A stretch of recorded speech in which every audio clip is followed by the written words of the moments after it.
Known as the first liberator of the Americas, Gaspar Yanga led one of the most successful slave rebellions in the Americas.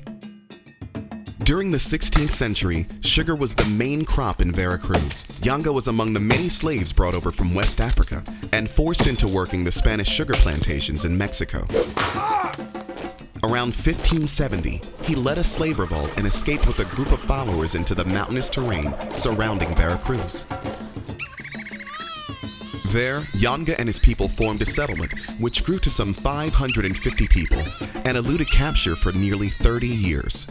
This thriving community became a beacon of freedom for other runaway slaves.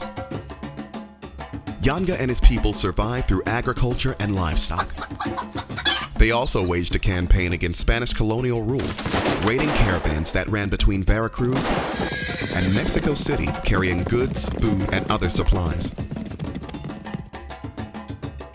Yanga's raids and the ongoing exodus of black and indigenous slaves to his community upset the Spanish plantation owners. The owners called on the colonial government to take action. In 1609, the Spanish governor sent a military force of 500 men to put an end to Yanga and his group.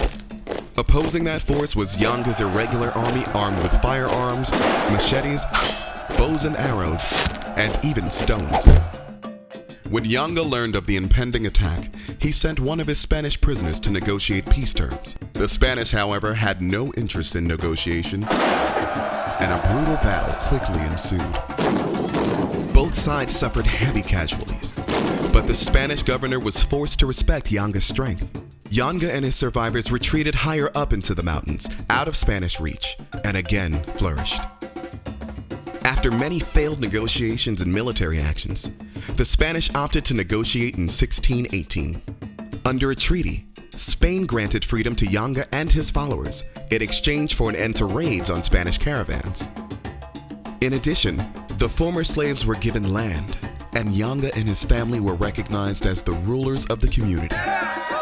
By 1630, the town of San Lorenzo de los Negros was born, the first free African settlement in the Americas. In 1932, the town was renamed Yanga to honor the courageous man who represented hope and liberty to so many enslaved people. Yanga's courage in the face of danger inspires us all to stand up for our beliefs and freedoms, and we are honored to call him a hero of color.